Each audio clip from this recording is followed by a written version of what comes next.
Hello friends, welcome to selection target. और आज हम डिस्कस करेंगे पर्यावरण अध्ययन के कुछ इंपॉर्टेंट बहुविकल्पीय प्रश्न जो कि सीटेट 2019 जुलाई के पेपर में पूछे गए थे। इनको यहाँ पर मैंने डिस्कस करना इसलिए ज़रूरी समझा जिससे कि आपको सीटेट ईवीएस का पैटर्न पता चल जाए और किस तरह के सवाल पूछे जाते हैं, कौन कौन से टॉपिक से पूछे जाते हैं और उनका स्टैंडर्ड क्या होता है वो भी आपको मालूम चल जाएगा। इसके बाद टॉपिक वाइज हम लोग सीटेट के लिए जो ईवीएस का पोर्शन होगा उसको बिल्कुल टॉपिक वाइज अच्छे से अध्ययन करेंगे। दोस्तों सबसे पहले कि आपको एक चीज़ बताना चाहता हूँ कि ईवीएस का मतलब सिर्फ ये नहीं है कि पर्यावरण से जुड़े हुए सवाल ही एग्ज़ाम में पूछे जाएंगे, ऐसा नहीं है। बल्कि जिसमें पूरे 30 क्वेश्चंस होते हैं, 30 क्वेश्चंस में जो 50 क्वेश्चंस होते हैं वो जो 15 क्वेश्चंस हैं वो अलग अलग टॉपिक से होते हैं। जैसे कि रीजनिंग, करंट अफेयर्स अभी हम डिस्कस करने वाले हैं, और जो 15 होते हैं बाकी के वो एनसीएफ जो 2005 में पर्यावरण अध्ययन शिक्षण करके जो होता है टॉपिक उससे सवाल पूछे जाते हैं। तो जो पहले 15 क्वेश्चंस जो मैंने यहाँ पर पहले नोट कर लिए ताकि आपको ये मालूम चले कि किस किस टॉपिक से सवाल कितने पूछे जाते हैं। तो दोस्तों रीजनिंग से सवाल जो हैं वो आपको 3 क्वेश्चंस मिल जाते हैं, 3 प्रश्न आराम से मिल जाते हैं और वो इतने आसान होते हैं कि आप पूरे में पूरे मार्क्स पा सकते हैं। लेकिन वो उसमें से टॉपिक जो मोस्टली पूछा जाता है वो होता है दूरी एवं चाल। ठीक है, दूरी से रिलेटेड। दूसरा दिशा दिशा डायरेक्शन वाले सवाल होते हैं कि अभी आपको मालूम चलेगा, इसमें क्वेश्चन दिया है मैंने। और भिन्न विकल्प वाले कि 4 विकल्प होंगे, उनमें से कौन सा विकल्प भिन्न है, बाकी 3 से उनको चुनना पड़ता है। बहुत ही आसान क्वेश्चंस होते हैं और ये इंपॉर्टेंट है, आप 3 नंबर आराम से इसमें पा सकते हैं। दूसरा है कि करंट अफेयर्स। करंट अफेयर्स से 1 या 2 प्रश्न आते हैं जिसमें पूछ सकते हैं कि स्पोर्ट्स पर्सन, जैसे कोई भी खेल का नाम आपको बताएंगे, उसमें पूछेंगे कि कौन सा खिलाड़ी किस खेल से संबंधित है या किसको कौन सा पुरस्कार मिला। इस तरह के जो करंट अफेयर्स के जुड़े हुए इंपॉर्टेंट टॉपिक होते हैं ये पूछे जाते हैं। और सामान्य पेड़ पौधों की जानकारी होना भी ज़रूरी है।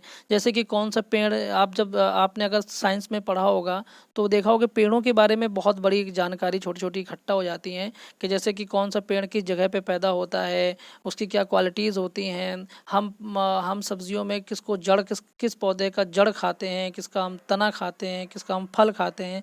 जो इस तरह के बेसिक छोटे छोटे सवाल हैं जो कि जूनियर्स की बुक में, जो जूनियर मतलब रहते हैं कि 6 से 8 या आप थर्ड स्टैंडर्ड से ही जो हम पर्यावरण की किताबें पढ़ते हैं उसमें ये दिया रहता है।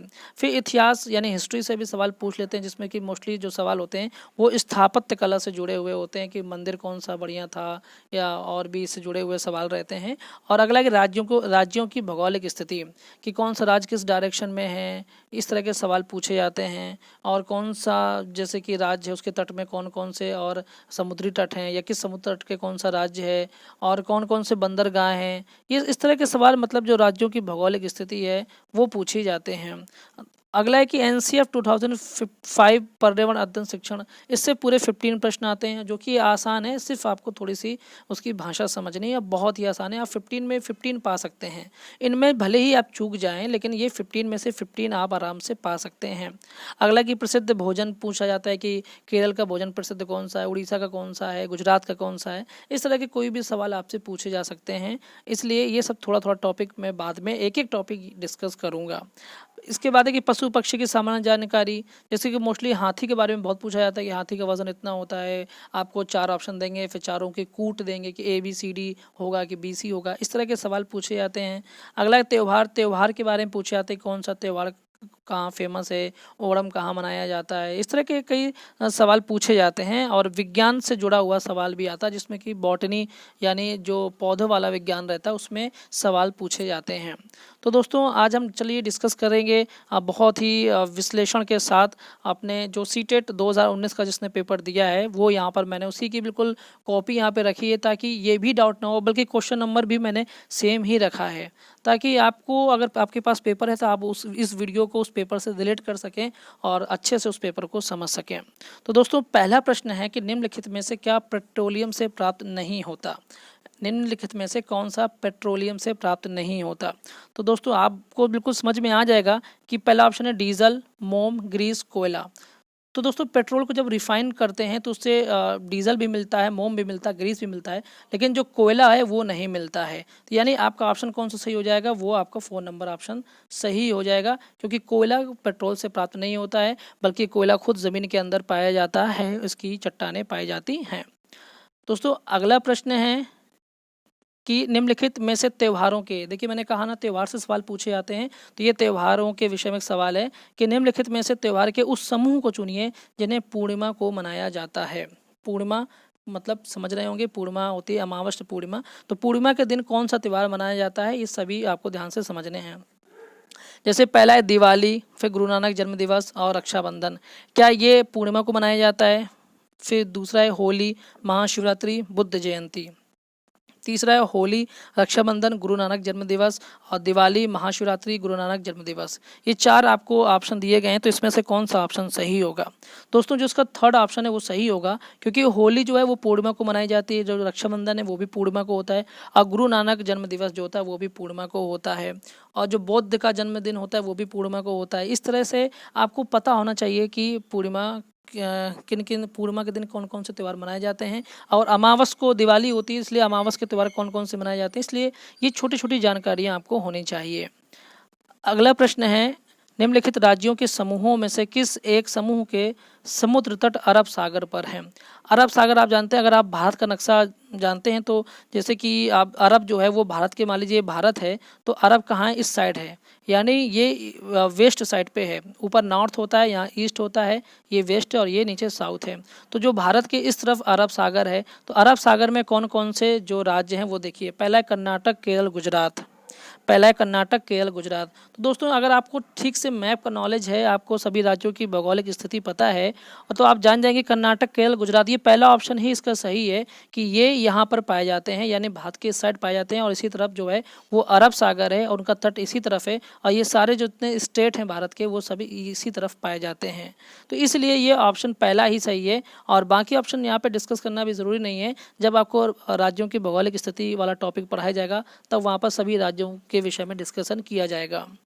दोस्तों अगला प्रश्न है कि हमारे देश के मानचित्र में झारखंड कहाँ स्थित है?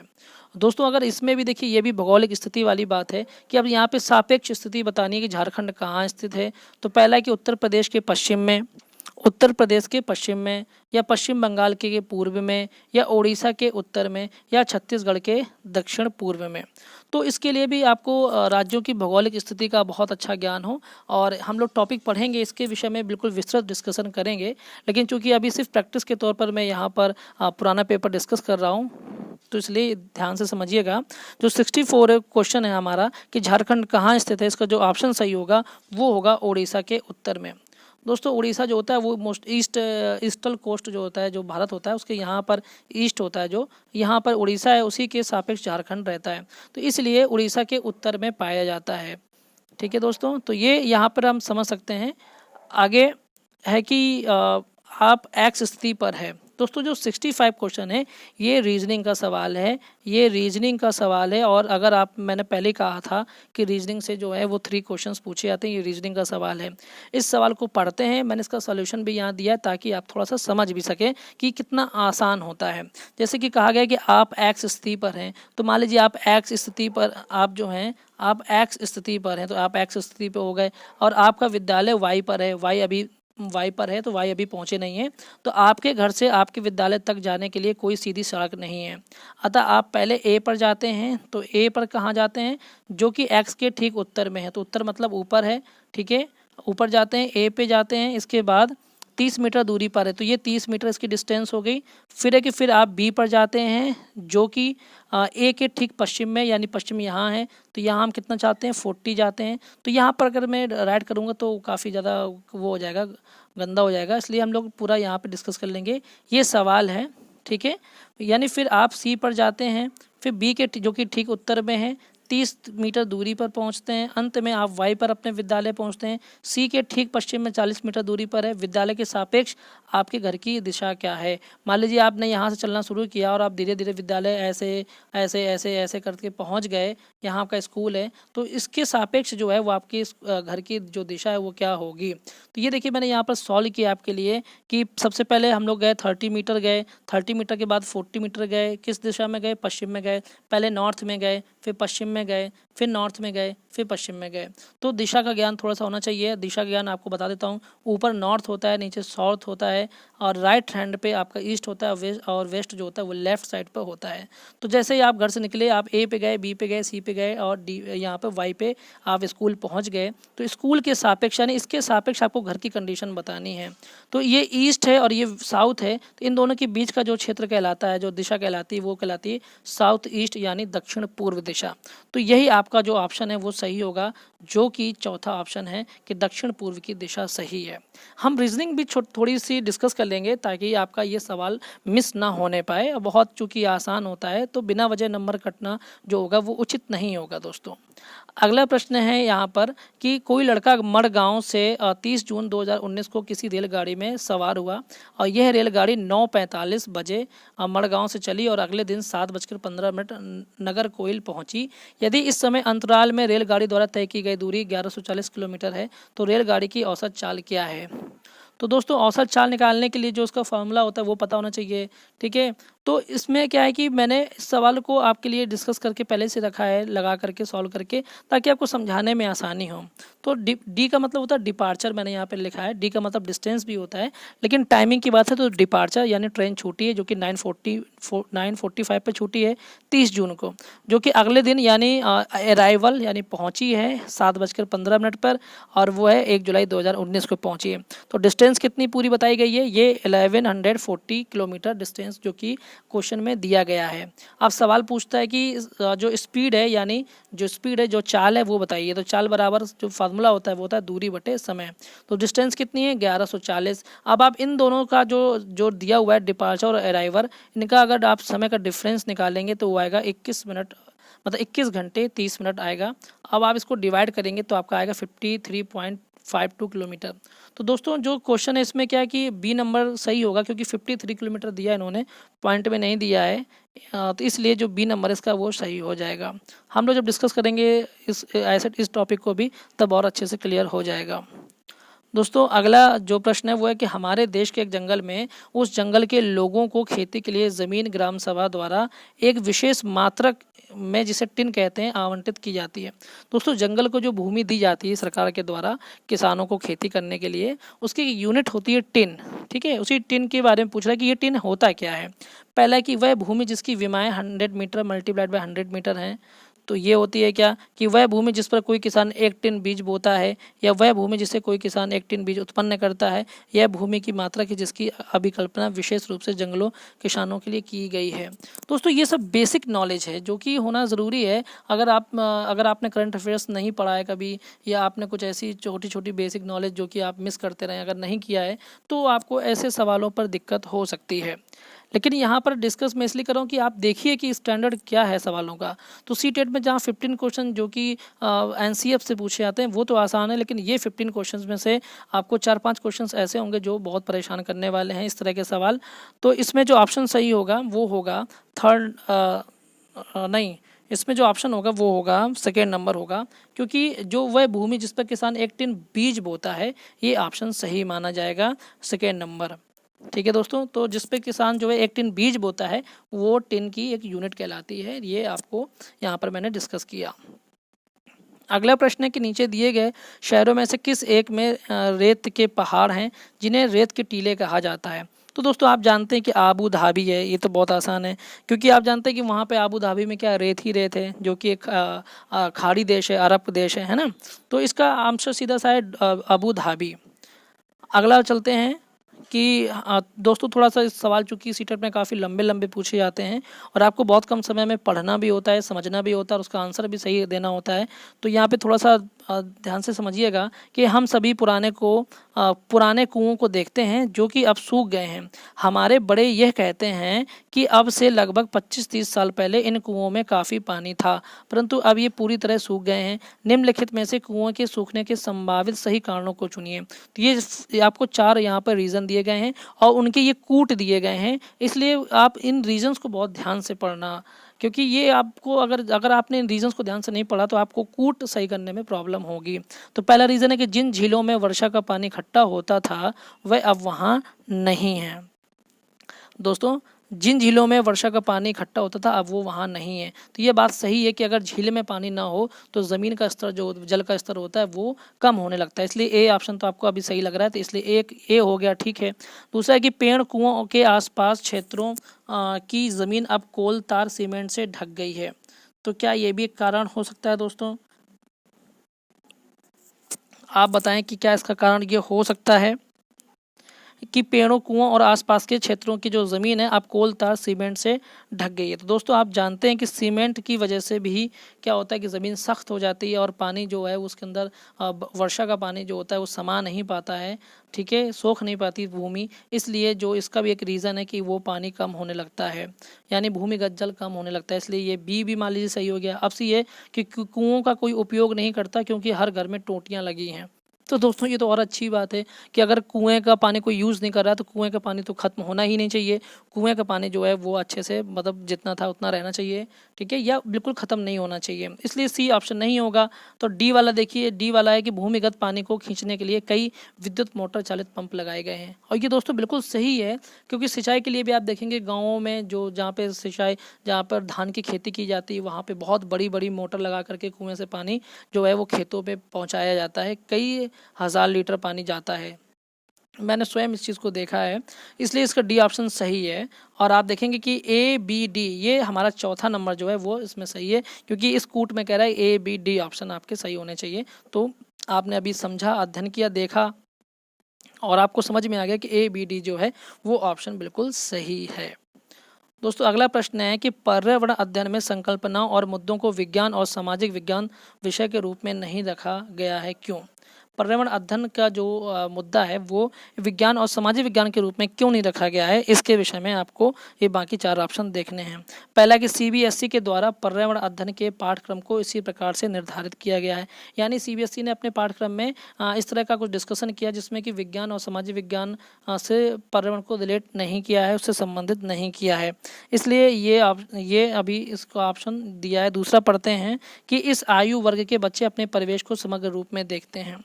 तो चूंकि बच्चे जो होते हैं वो पर्यावरण को अपने हिसाब से देखते हैं, उसको अपने हिसाब से समझते हैं और पर्यावरण के वैसे भी सक्रिय खोजकर्ता होते हैं जो बालक होते हैं, इसलिए इसका ये ऑप्शन तो सही है। अगला है कि यह शिक्षण अधिगम की एक अच्छी युक्ति है, तो ये कोई ज़रूरी नहीं है। ये पाठ्यक्रम के भार को कम करने के लिए है, ये भी ज़रूरी नहीं है। ठीक है दोस्तों, तो ये जो ऑप्शन 2 है कि इस आयु वर्ग के बच्चे अपने परिवेश को समग्र रूप में देखते हैं, क्योंकि बच्चे जो होते हैं वो सक्रिय खोजकर्ता होते हैं, वो स्वयं अपने आकलन करते हैं पर्यावरण से संबंधित जो भी है, इसलिए इसका जो ऑप्शन 2 है वो बिल्कुल सही है। अगला क्वेश्चन है कि निम्नलिखित में से कक्षा 1 और 2 के लिए पर्यावरण अध्ययन विषय के संदर्भ में सच है। दोस्तों वीडियो बड़ा हो जाएगा क्योंकि 30 क्वेश्चन है और सबको चूँकि डिस्कस करना है, हर एक ऑप्शंस को डिस्कस करना है, इसलिए हिम्मत रखिएगा और धैर्य नहीं खोइएगा, नहीं तो आपको काफ़ी नुकसान हो जाएगा। क्योंकि इसके बाद आपके जो 15 क्वेश्चंस एनसीएफ से हैं जो कि बहुत आसान होते हैं और एग्ज़ाम में पूछे जाते हैं और आप कर भी ले जाएंगे अगर आप ध्यान से वीडियो को देखते हैं, उसको समझते हैं। तो 17 क्वेश्चन जो है वो है निम्नलिखित में से कक्षा 1 और कक्षा 2 के लिए पर्यावरण अध्ययन विषय के संदर्भ में सच क्या है, वो देखना है आपको। कि पहला ऑप्शन है कि पर्यावरण अध्ययन से संबंधित मुद्दों और संबंधों का संपादन भाषा के द्वारा होता है। जो इसका ऑप्शन पहला है वो क्या है कि पर्यावरण अध्ययन से संबंधित मुद्दों और संबंधों का संपादन भाषा के द्वारा होता है, इसको आप बताइए। दूसरा ऑप्शन है कि पर्यावरण अध्ययन से संबंधित मुद्दों और संबंधों का संपादन भाषा और गणित के माध्यम से होता है। और अगला है कि कक्षा 1 या 2 में पर्यावरण अध्ययन को एक नए विषय के रूप में प्रस्तुत किया गया है।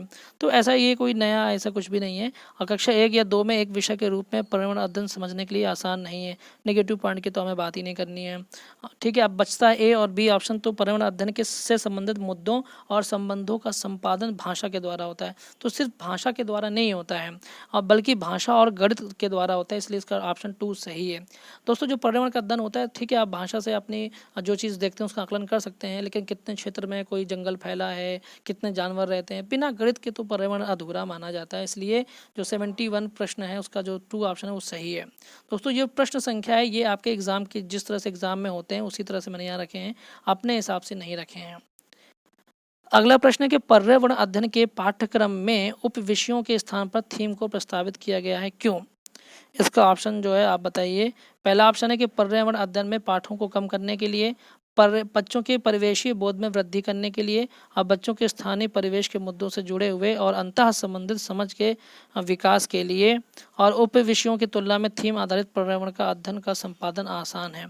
दोस्तों अगर इसको ठीक से पढ़ा होगा ऑप्शन नंबर 3 को कि बच्चों के स्थानीय परिवेश के मुद्दे से जुड़े हुए और अंतः संबंधित समझ के विकास के लिए, तो ये ऑप्शन सही है। क्यों? क्योंकि एनसीएफ भी कहता है कि बच्चों को जो पर्यावरण का अध्ययन करवाया जाए वैसे करवाया जाए कि वो उसको अपने स्थानीय परिवेश से जोड़ सके और अपनी स्वयं की जो समझ है उसको डेवलप कर सके, इसलिए जो इसका ऑप्शन 3 है वो सही हो जाएगा। बस इसी तरह से आपको अपने कॉन्सेप्ट बनाने हैं और ध्यान से सवालों को पढ़ना है, उसके ऑप्शंस को भी पढ़ना है और पढ़ने की स्पीड इतनी बढ़ाइए कि आप बहुत कम सेकेंड में एक एक ऑप्शंस को 2-2 3-3 बार रिपीट कर जाएं, तब तो आपको इसका फ़ायदा ज़्यादा होने वाला है। अगला प्रश्न है कि निम्नलिखित में से कौन सा वर्तमान पर्यावरण अध्ययन पाठ्यक्रम के 6 मुख्य थीमों में से नहीं है। दोस्तों जब हम जो थीम पढ़ेंगे, जब इसका टॉपिक पढ़ेंगे तो वहाँ पर अच्छे से डिस्कशन होगा जो 6 थीम होती हैं, तो उनमें से कौन सा थीम नहीं है। पहला कि भोजन, आवास, हम चीज़ें कैसे बनाते हैं और काम और खेल। तो दोस्तों ये तो एक तरह से याद करने वाली चीज़ हो गई कि जो 6 थीम एनसीएफ ने तय की है उसमें से जो चौथा ऑप्शन है कि काम और खेल, वो 6 थीमों में शामिल नहीं है, इसलिए ये चौथा ऑप्शन जो होगा वो सही होगा यहाँ पर, क्योंकि नेगेटिव चीज़ पूछ रहा था और नेगेटिव ही हमको यहाँ पर जवाब देना है। ठीक है, अब आते हैं अगले प्रश्न में कि निम्नलिखित में से कौन सा एक पर्यावरण अध्ययन के संबंध में सच नहीं है। दोस्तों ये नेगेटिव सवाल है, ध्यान से समझिएगा कि पर्यावरण अध्ययन की प्रकृति एकीकृत है, पर्यावरण अध्ययन बाल केंद्रित अध्ययन है, पर्यावरण अध्ययन बच्चों को अपने परिवेश को खोजने का अवसर देता है, अब पर्यावरण अध्ययन वर्णनों और परिभाषाओं पर बल देता है। दोस्तों ये आप 4 नंबर के नेगेटिव पॉइंट ढूंढना था, तो बाकी ये 3 तो पॉजिटिव पॉइंट हैं कि हाँ पर्यावरण अध्ययन प्रकृति की एकीकृत है, यानी प्रकृति के विषय में इसमें अध्ययन होता है। और पर्यावरण जो होता है वो बाल केंद्रित भी होता है, क्योंकि बालक का भी अपना स्वतः विकास होता है इसमें। अब पर्यावरण अध्ययन बच्चों को अपने परिवेश खोजने को अवसर देता है, ये तो पहले ही कहा कि बच्चे सक्रिय खोजकर्ता होते हैं। तीनों ऑप्शन सही हैं और चौथा ऑप्शन जो है वो नेगेटिव है, इसलिए जो आपका जो ऑप्शन प्रश्न के हिसाब से होगा, चूँकि नेगेटिव ढूंढना था इसलिए हमारा चौथा ऑप्शन सही हो जाएगा कि पर्यावरण अध्ययन वर्णनों और परिभाषाओं पर बल देता है। तो इस तरह से आपका चौथा ऑप्शन सही हो जाएगा। दोस्तों अगला प्रश्न है कि निम्नलिखित में से क्या पर्यावरण अध्ययन में ज्ञान की रचना में बहुत ही महत्वपूर्ण है, यानी जो पर्यावरण अध्ययन है वो क्या ज्ञान की रचना में यानी ज्ञान बढ़ाने में क्या महत्वपूर्ण है। तो पहला कि बच्चों की सक्रिय भागीदारी जो आपका है वो क्या है कि बच्चों की सक्रिय भागीदारी, तो ये बिल्कुल सही ऑप्शन है, तो इसलिए एक ये ए हो गया। और बी नंबर है कि बच्चों के ज्ञान को शिक्षकों के ज्ञान से जोड़ना। दोस्तों ये कोई ज़रूरी नहीं है कि बच्चे का ज्ञान जो है वो शिक्षकों के ज्ञान से बिल्कुल हूबहू मैच करे, इसलिए ऐसा कोई ज़रूरी नहीं है, ये ऑप्शन नहीं माना जाएगा। पर्यावरण अध्ययन को कक्षा की 4 दीवारी से बाहर रखना। तो दोस्तों एनसीएफ भी यही बात कहता है कि सिर्फ किताबी ज्ञान ही बच्चों तक न पहुँचे, बल्कि बच्चे कक्षा की 4 दीवारी से बाहर निकलें और स्वयं को पर्यावरण के साथ तालमेल बैठा करके अपना स्वयं समझें, इसलिए ये ऑप्शन सही है। तो सी एक हो गया। अगला कि बच्चों के स्थानीय ज्ञान को विद्यालय के ज्ञान से संबंधित करना। तो अब स्थानीय ज्ञान ये ऑप्शन सही है, क्यों? क्योंकि जो वो उसने पर्यावरण में अपने देख रहा है, अपने स्थानीय परिवेश में देख रहा है, वो विद्यालय में भी वैसा ही सीख रहा है, कैसा उसको माहौल मिला है, तो ये ऑप्शन भी इसको सही है। इसलिए ए सी डी देखिए कहीं पर है कोई ऑप्शन, ए सी डी है, पहला ऑप्शन सही है, यानी ए सी डी। ठीक है, ए सी डी जो कहाँ पर है वो ए पर है, तो 1 नंबर पे, इसलिए हमारा 1 ऑप्शन जो होगा वो बिल्कुल सही हो जाएगा। दोस्तों अगर चलते हैं अगले प्रश्न की तरफ कि पर्यावरण अध्ययन में बच्चों को जोड़ने की सबसे प्रभावशाली युक्ति है, यानी बच्चों को पर्यावरण से लगाव हो जाए, मतलब पर्यावरण अध्ययन में उसकी रुचि होने लगे, तो उसको जोड़ने की जो सबसे इम्पोर्टेंट जो युक्ति है वो क्या है, आप बताइए। पहला ऑप्शन है किस्से कहानियाँ, दूसरा है पाठ्य पुस्तक का पठन, तीसरा शिक्षक द्वारा व्याख्याएं और कक्षा निर्देशन। तो दोस्तों ज़रा से भी आप कॉमन सेंस लगाएंगे तो जान जाएंगे कि पहला जो ऑप्शन है किस्से कहानियाँ वो बिल्कुल सही है, क्योंकि बच्चे क्या है, बच्चों को तो किस्से कहानियों से आप कुछ भी उनको चाहे मैथमेटिक्स समझा दीजिए तो वो भी समझ जाएंगे, कितनी भी बड़ी चीज़ समझा दीजिए, लेकिन किस्से कहानियों के माध्यम से समझाइए तो बच्चे बहुत आसान तरीके से उसको समझ जाते हैं, इसलिए इसका पहला ऑप्शन सही है। अगला प्रश्न है कि पर्यावरण अध्ययन में बच्चों को पाठ्य पुस्तकों और शिक्षकों के अलावा अन्य स्रोतों की मदद लेने के लिए प्रोत्साहित करना चाहिए, यानी कि बच्चों को ये भी समझाने की कोशिश करनी चाहिए कि सिर्फ किताबों और शिक्षकों पर ही निर्भर न रहें, बल्कि अपने स्वयं के ज्ञान का भी प्रयोग करें। तो उसके लिए क्या ज़रूरी है? तो पहला ऑप्शन है कि पर्यावरण अध्ययन सीखने के लिए पाठ्य पुस्तक और शिक्षक ही स्रोत नहीं है, ये हो गया। दूसरा है कि यह पर्यावरण जो है, पर्यावरण, तो ये कहीं ना कहीं बिल्कुल सही है, क्योंकि यही बात कही गई है कि पर्यावरण अध्ययन सीखने के लिए पाठ्य पुस्तक के शिक्षक ही स्रोत नहीं है। तो ये बात तो सही है, इसलिए ए ऑप्शन तो हमारा सही हो गया दोस्तों, है ना। इसके बाद है कि यह पर्यावरण अध्ययन सीखने के लिए समुदायों और माता पिताओं की उपस्थिति का विकास करेगा। तो ये भी बिल्कुल सही है, पॉजिटिव पॉइंट है, इसलिए ये बी वाला भी सही हो जाएगा। सी है कि यह शिक्षकों को बच्चों की पृष्ठभूमि को जानने का अवसर देगा। तो ये भी बिल्कुल पॉजिटिव पॉइंट है कि बच्चों की पृष्ठभूमि जानने का अवसर मिल जाएगा। तो ये हो गया सी सही है। डी है कि ये बच्चों के सौंदर्यगत और मनोक्रियात्मक कौशल का विकास करेगा। तो सुंदरता और ऐसा कुछ भी नहीं है, इसलिए ये ऑप्शन नहीं होगा। और देखिए कहीं पर ए बी सी है तो वो सही माना जाएगा। तो ऑप्शन 77 का जो 2 है ये जो है ए बी सी है, इसलिए ऑप्शन 2 जो है वो सही माना जाएगा। तो दोस्तों थोड़ा सा ये बड़े प्रश्न है, इसलिए इनके जो पिक्चर है थोड़ी सी काफ़ी कंजस्टेड टाइप की दिख रही है, तो ध्यान से समझिएगा। अगला प्रश्न है कि एक शिक्षक हमेशा क्रियाकलापों को करने के लिए बाद प्रश्नों और चर्चाओं का संचालन करता है। यानी कोई भी शिक्षक है वो कुछ ना कुछ क्रियाकलाप जब कर लेता है तो उसके बाद उससे जुड़े हुए प्रश्न पूछता है, उससे चर्चा करता है। तो क्रियाकलापों, प्रश्नों और चर्चाओं के संचालन करने का उद्देश्य क्या है, ये आपको समझना है। तो 4 ऑप्शन ध्यान में पढ़ना है, फिर कूट में से आपको चुनना है कि कौन सा ऑप्शन जो होगा वो सही होगा। तो दोस्तों पहला ऑप्शन है कि बच्चों की प्रक्रिया कौशलों का आकलन करना, यानी बच्चों ने अपनी क्रिया कौशल कितनी दिखाई उसका आकलन करना। तो चूँकि क्रियाकलाप करने के बाद ही ये आकलन होता है, इसलिए ये ऑप्शन जो है वो सही हो जाएगा। दूसरा है कि बच्चों को खोजने का अवसर देना। तो जहाँ पर ये खोजने वाला शब्द आ जाए कि बच्चों को खोजने वाली बात, तो बच्चे चूँकि सक्रिय खोज करता होते हैं, इसलिए ये ऑप्शन कभी रॉन्ग हो ही नहीं सकता, इसलिए ये ऑप्शन सही है, बी सही है। अगला है कि बच्चों को अपनी अभिव्यक्ति का अवसर देना। दोस्तों ये तो सभी लोग कहते हैं कि चूँकि बाल केंद्रित शिक्षा है, इसलिए ज़रूरी है कि बच्चे को बोलने का, कहने का अवसर दिया जाए, इसलिए ऑप्शन सी जो है वो सही माना जाएगा। और ऑप्शन डी है कि बच्चों में उनके सीखने की गति के आधार पर विभेद करना। तो जहाँ पर विभेद जैसे नेगेटिव शब्द आ जाएं कि भेदभाव वाले, वो ऑप्शन तो कभी सही नहीं हो सकता है, इसलिए ए बी सी कहीं है। देखिए तो आप देखेंगे कि ऑप्शन 4 में ए बी सी है, यानी जो ऑप्शन 4 है वो बिल्कुल सही है। तो दोस्तों आप समझ देख रहे होंगे कितना आसान है, बस थोड़ी सी समझ है और रखनी है आपको, और नेगेटिव पॉइंट पॉजिटिव पॉइंट में अंतर करना है, और बिल्कुल भी परेशान नहीं होना है कि कोई बहुत ऐसा हाई लेवल नहीं रहता है, ठीक है। अगला प्रश्न है कि एक शिक्षक खाना किस प्रकार से खराब होता है पर एक प्रयोग करता है, यानी कि खाना कैसे खराब होता है इस पर एक प्रयोग करता है। और शिक्षक बच्चों के समूह बनाकर उनको प्रयोग से संबंधित सामग्री देता है।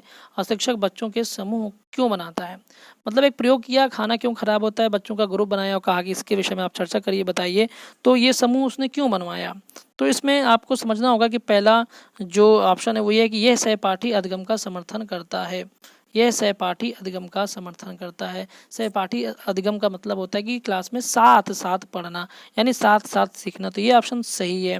दूसरा है कि यह बच्चों की सामाजिक अंतःक्रिया में सुधार करता है। तो दोस्तों जब जो 2 दोस्त 4 दोस्त ग्रुप में बैठेंगे, बात करेंगे, तो उनकी सामाजिक अंतःक्रिया का भी विकास होगा, सुधार करेगा, इसलिए बी ऑप्शन भी सही है। अगला देखते हैं कि समूह अधिगम बिना बोझ के पर्यावरण अध्ययन के अधिगम का प्रभावशाली तरीका है। तो ये इसलिए ग्रुप नहीं बनाता है, तो इसलिए ये ऑप्शन सही नहीं होगा।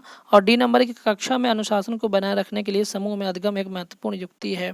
तो ऐसा कुछ भी नहीं है कि अनुशासन बहुत ज़्यादा, अनुशासन पर जोर नहीं दिया जाता है आजकल, और ये कोशिश किया था कि क्लास का माहौल इतना लाइट हो कि बच्चे जो हों वो बहुत अच्छे से बिल्कुल फ्री माइंड होकर के सीखें, इसलिए ये ऑप्शन भी सही नहीं होगा। तो ए बी कहीं पर है, तो आप देखिए ए बी कहीं है, तो ए बी है पहला वाला, केवल ए और बी ऑप्शन यहाँ पर सही माना जाएगा। ये एनसीएफ के जो पर्यावरण अध्ययन शिक्षण से जो जुड़े हुए प्रश्न हैं, अब हम उनको है डिस्कस कर रहे हैं, इसलिए बहुत ध्यान से समझिएगा। सिर्फ कॉमन सेंस के माध्यम से भी आप बिना एनसीएफ पढ़े भी आप सवाल सही कर ले जाएंगे। अगला प्रश्न है कि निम्नलिखित में से क्या पर्यावरण अध्ययन में आकलन के लिए संकेत नहीं होना चाहिए। नेगेटिव पॉइंट आपको ढूंढना है दोस्तों। तो नेगेटिव पॉइंट क्या होगा कि देखिए, पहले न्याय और समानता के प्रति सरोकार, तो ये तो नेगेटिव पॉइंट है नहीं है। सहभागिता, ये भी नेगेटिव पॉइंट नहीं है। याद करना, ये तो नेगेटिव पॉइंट है। याद करना मतलब रटना, ठीक है, याद करना मतलब बहुत रट के याद किया जाता है, तो इसलिए ये ऑप्शन नहीं माना जाएगा। तो ये नेगेटिव है, इसलिए आपका मतलब ये कह सकते हैं कि ये नेगेटिव, इसलिए ये ऑप्शन आपका सही है। और प्रश्न पूछना ये भी एक पॉजिटिव ऑप्शन है। इसलिए भाई आकलन करना है तो प्रश्न पूछना पड़ेगा, है ना, कि आपने क्या सीखा, क्या जाना, क्या समझा। तो याद करना है, इसमें कोई ज़रूरी नहीं है। इसलिए जो बाकी ऑप्शन पॉजिटिव है और थर्ड ऑप्शन जो है वो नेगेटिव है। और चूंकि हमें नेगेटिव ही चुनना था, इसलिए हमारा जो थर्ड ऑप्शन है वो सही हो जाएगा दोस्तों। अगला प्रश्न है कि पर्यावरण अध्ययन में शिक्षक के द्वारा बच्चों को स्वयं अपने का आकलन करने के लिए अवसर देना चाहिए। स्व आकलन क्या है? तो स्व आकलन क्या है? CCE है कि सीखने के समान आकलन है, या सीखने का आकलन है, या सीखने के लिए आकलन है। तो दोस्तों स्व आकलन का मतलब होता है सीखने के समान आकलन। तो इसका जो दो ऑप्शन है 2 नंबर का, वो सही हो जाएगा। अगला प्रश्न है कि रेटिंग स्केल में कौन सी तकनीकी का प्रयोग होता है? तो दोस्तों रेटिंग स्केल में कौन सा, यानी किस तरह से रेटिंग दी जाती है, इसमें किस तकनीकी का प्रयोग होता है? इसका ऑप्शन कौन सा होगा? लिखित प्रश्न, अवलोकन, जांच सूची, अधिविन्यास। तो दोस्तों अवलोकन जो होगा इसका ऑप्शन सही होगा, क्योंकि पहले क्या होता है, कई बच्चे हैं किसने कितना सीखा उसका अवलोकन किया जाता है और उसी हिसाब से उनकी रेटिंग तय की जाती है। इसलिए जो ऑप्शन 2 है वो बिल्कुल सही हो जाएगा, यानी अवलोकन। अगला प्रश्न है कि निम्नलिखित में से कौन पर्यावरण अध्ययन का उद्देश्य नहीं है? निम्नलिखित में से कौन पर्यावरण का अध्ययन का उद्देश्य नहीं है? अब देखिए नेगेटिव पॉइंट हमको ढूंढना है। यहाँ आप नेगेटिव पॉइंट ढूंढने की कोशिश कीजिए कि पहला ऑप्शन है कि बच्चों की जिज्ञासा और सृजनात्मकता का पोषण करना। तो ये तो पॉजिटिव पॉइंट है, ये नहीं होगा। परिवेशी मुद्दों पर जागरूकता का विकास करना, ये भी पॉजिटिव पॉइंट नहीं होगा। बच्चों को स्वयं अपने हाथ से कार्य करने और खोजने की क्रियाकलापों से जोड़ना। फिर खोजना वाला शब्द आ गया, देखिए एक ही शब्द जो है 3-3 4-4 प्रश्नों में पूछा जा रहा है, तो ये बिल्कुल सही है, इसलिए ये बिल्कुल सही है। ये भी पॉजिटिव पॉइंट है। और चौथा है कि बच्चों को पाठ्य पुस्तक की परिभाषाएं प्रदान करने के लिए प्रोत्साहित करना। तो परिभाषाओं जैसी कोई बात नहीं, इसलिए ये नेगेटिव पॉइंट है, इसको हम नहीं मानेंगे। तो इसलिए ये ऑप्शन आपका जो है चौथा सही है, क्योंकि हमें नेगेटिव पॉइंट ही ढूंढना था। दोस्तों अगला प्रश्न है कि पर्यावरण अध्ययन में चित्र पढ़ना एक महत्वपूर्ण क्रियाकलाप है। निम्नलिखित में से कौन सा संकेतक बच्चों में आकलन चित्र पढ़ने के द्वारा हो सकता है? तो इसका जो ऑप्शन है वो देखिए कौन सा सही होगा, कि अवलोकन और अभिलेखन। तो अवलोकन और अभिलेखन जो है वो सही है। बी ऑप्शन है अभिव्यक्ति भी ज़रूरी है, बी ऑप्शन भी सही है। और विश्लेषण करना, ये भी सही है, तो सी नंबर भी सही हो गया, है ना दोस्तों। और अगला है क्या, कि प्रयोग करना। तो इसमें पूछ क्या रहा था कि चित्र पढ़ना एक महत्वपूर्ण क्रियाकलाप है। चित्र पढ़ने से वो कौन सा प्रयोग कर लेगा, इसलिए A, B, C ऑप्शन कहीं है, वो है 2 नंबर पे, ये सही माना जाएगा। अगला प्रश्न है कि किसी पर्वतीय क्षेत्र में परीक्षण करने पर यह पाया गया कि लोगों ने अपने घर पत्थर, मिट्टी, लकड़ी और चूने से बनाए हैं और यह घर 2 मंजिलें हैं। नीचे की मंजिल पर जानवरों को रखते हैं तथा ज़रूरत का सामान भी इकट्ठा करके रखते हैं। वह स्वयं पहली मंजिल पर रहते हैं। सभी घरों की छतें समतल हैं तथा इन्हें पेड़ों के मोटे तनों से बनाया गया है। यह पर्वतीय क्षेत्र नीचे दिए गए किस प्रदेश का भाग है? तो आप बताइए किसका भाग है? तो दोस्तों ये जम्मू कश्मीर का भाग है, इसका चौथा ऑप्शन सही होगा। और आपको बता दूं कि ये जो ये क्वालिटीज़ बताई गई हैं, ये पिछली बार भी पूछा गया था, जिसमें लेह शब्द का यूज़ किया गया था, यानी लेह लद्दाख के विषय में कहा गया था कि ये कहाँ है, तो उसमें लेह ऑप्शन सही था। क्योंकि ये जम्मू कश्मीर के पास ही है, इसलिए चौथा ऑप्शन यहाँ पर सही माना जाएगा दोस्तों। अगला प्रश्न है कि झूम खेती में अपनाई जाने वाली पद्धति के विषय में नीचे दिए गए कथनों पर विचार कीजिए। तो इसमें पहला प्रश्न क्या है कि एक फसल प्राप्त करने के बाद ज़मीन को कुछ साल तक ऐसे ही छोड़ देते हैं। तो दोस्तों ये ऑप्शन बिल्कुल सही है कि झूम खेती उसी को कहते हैं जिसमें कि पहले खेती को खेती जब कट जाती है तो उसके बाद उसको कुछ सालों के लिए छोड़ देते हैं। तो ये ऑप्शन ए सही है। बाकी ऑप्शन भी चेक कर लेते हैं कि इस जगह जो बांस या खरपतवार उग आता है उसे उखाड़ कर जला देते हैं। जलाना वैसे भी मना है, पर्यावरण के लिए नुकसानदायक होता है। और खरपतवार आदि को जलाने पर प्राप्त राख को खाद की तरह प्रयोग में लाते हैं, ये भी गलत है दोस्तों। इस ज़मीन में खेती की बारी आती है तो बीज छिड़कने से पहले इसे गहरा जोता जाता है, ये ऑप्शन भी गलत है। तो इसमें जो केवल ए ऑप्शन है वो सही है कि जो फसल कटने के बाद खेती को जो कुछ समय के लिए छोड़ दिया जाता है उसी को झूम खेती कहा जाता है। दोस्तों अगला प्रश्न है कि नारियल डली हुई किसी भी करी के साथ उबला हुआ टैपियोका निम्नलिखित में से किस क्षेत्र का प्रिय भोजन है? तो मैंने पहले आपसे कहा कि भोजन से जुड़े हुए प्रश्न भी सीटेट में पूछे जाते हैं। तो आप जानते हैं कि नारियल वगैरह सब केरल साइड में पाया जाता है, साउथ इंडिया में पाया जाता है। तो ये हालांकि तमिलनाडु भी साउथ इंडिया में है, पर केरल जो है इसका वो ऑप्शन सही माना जाएगा। ठीक है दोस्तों, केरल ज़्यादा फेमस है कुछ नारियल्स के लिए। अगला प्रश्न है कि आमतौर पर यह माना जाता है कि रात में जागने वाले जानवर हर चीज़ को किस रूप में देखते हैं, किस रंग में देखते हैं? तो वो रंग है दोस्तों काला और सफ़ेद। तो जो जानवर रात में जागते हैं वो काला और सफ़ेद ही उनको पूरी दुनिया नज़र आती है, ब्लैक एंड वाइट उनकी दुनिया होती है, इसलिए जो काला और सफ़ेद ऑप्शन है वो सही हो जाएगा। तो ये सामान्य नॉलेज है जो कि जानवरों के प्रति होनी चाहिए। अगला कि केचुओं को किसानों का मित्र माना जाता है। दोस्तों ये बात सही है, सवाल पूछ भी सकते हैं कि किसको किसानों का मित्र माना जाता है, केचुए को, टिड्डे को, ऐसे 4 ऑप्शन देगा तो आपको समझ जाना है केचुआ है। लेकिन यहाँ पर क्या है कि यहाँ पर 4 ऑप्शन दिए हैं, इसके बाद आपको इन कूटों में से चुनना है। तो पहला, केचुए मृत पत्तियों और पौधों को खाते हैं तथा इनके मल से ज़मीन उपजाऊ बनती है। तो ये ऑप्शन बिल्कुल सही है दोस्तों। केचुओं के बारे में अगर आपने पढ़ा होगा तो ये ऑप्शन बिल्कुल सही है। अगला है कि केचुए खरपतवार खाते हैं जिससे कि मुख्य फसल की रक्षा होती है। तो ये बिल्कुल सही है, ये ऑप्शन भी एकदम सही है। केचुए ज़मीन में छेद बनाते हैं जिससे कि ज़मीन पोली हो जाती है, आपने देखा भी होगा। वो मिट्टी भी खाते हैं, तो ये भी ऑप्शन बिल्कुल सही है दोस्तों। अगला, केचुए द्वारा बनाए गए छेदों से ज़मीन आसानी से हवा और पानी मिल जाता है। दोस्तों ये भी ऑप्शन जो है वो बिल्कुल सही है। तो आप देखेंगे इसमें से कौन सा ऑप्शन चुनना है, वो है दोस्तों। एक चीज़ इसमें है कि केचुए खरपतवार खाते हैं, तो ये ऑप्शन रॉन्ग है। ये मैंने बाय मिस्टेक यहाँ पर आपको बता दिया है, लेकिन ये ऑप्शन जो है वो रॉन्ग माना जाएगा। ऐसे इसमें ऐसा नहीं है। तो इसमें जो बी नंबर है कि केचुए खरपतवार खाते हैं, ऐसा कुछ भी नहीं है। खरपतवार ये खाते कहाँ हैं, इनके पास कोई दांत थोड़ी होती जो ये खरपतवार खाते हैं। इसलिए पहला ऑप्शन जो सही है वो सी सही है, डी सही है। इसलिए सी डी ए कहाँ पर है, ये 3rd नंबर पे है, इसलिए ये 3rd नंबर सही है। तो इस मिस्टेक के लिए सॉरी।